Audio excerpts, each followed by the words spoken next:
Дали контролните механизми на централната власт затаиле во скандалот со водата за пиење во Гостивар? Колку време нема да смее да се користи водата од градскиот водовод, кој ќе им обезбеди техничка вода на граѓаните, институциите и гостителите? И дали ќе се одземат надлежностите на локалната власт околу водоснабдувањето на градот? Ова се прашањата кои остануваат отворени откако обвинителството соопшти дека по налог на раководството на Гостиварскиот водовод две пумпи 22 дена вризгувале вода со бактерии во каптажата на водоводот, а потоа ставале енормни количини на хлор опасни по здравјето на граѓаните за да ги елиминираат бактериите. Од АХВ соопштија дека извештаите кои се доставени до нив е дека водата за пиење во Гостивар е безбедна. За контрола на водата е задолжен Центарот за јавно здравје во Тетово, кој има издадено таков документ на 29 јуни и на 13 јули, еден ден пред да почне напливот на пациенти со стомачни тегоби во Гостиварската болница Ферит Мурат. Согласно договорот помеѓу Центарот за јавно здравје и јавното претпријатие Комунален за водовод, мостри се земаат еднаш месечно од 8 мерни места. Последниот пат ние што имаме како Агенција за храна и ветеринарство добиено резултат од Центарот за јавно здравје Гостивар на 13 јули и водата била безбедна.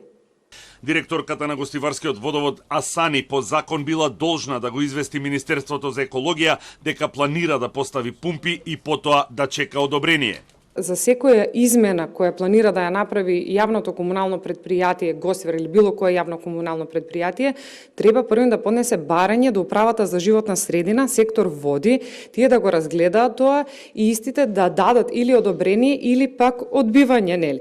Затоа што се работи за цевковод кој служи, нели, за вода за пиење, дозволата вели дека секоја измена која ќе сака да ја направи операторот е должен да побара одобрување од Министерството за животна средина, затоа што министерот ја издава дозволата која е носечка за водоснабдувањето во градот.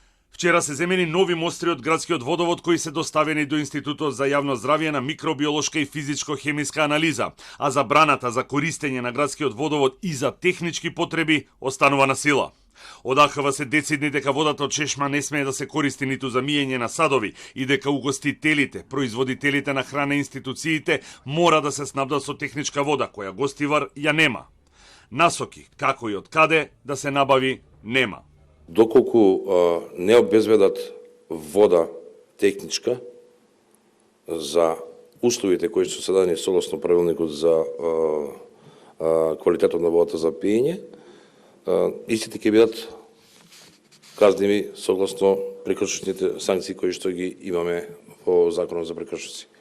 Според протоколот за постапување при контаминација на градскиот водовод, централната власт доставува мерки до Гостиварскиот водовод кој е должен да го испразни системот, да го исчисти, односно дезинфицира и повторно да го наполни, а потоа да се земат нови мостри и во зависност од резултатите да се тргне забраната. За сега нема официјални информации дали тоа е сторено. Од Министерството за екологија нема најава дека ќе побараат од владата да се донесе одлука со која ќе се одземат надлежностите на локалната власт во делот со водоснабдувањето на Гостивар.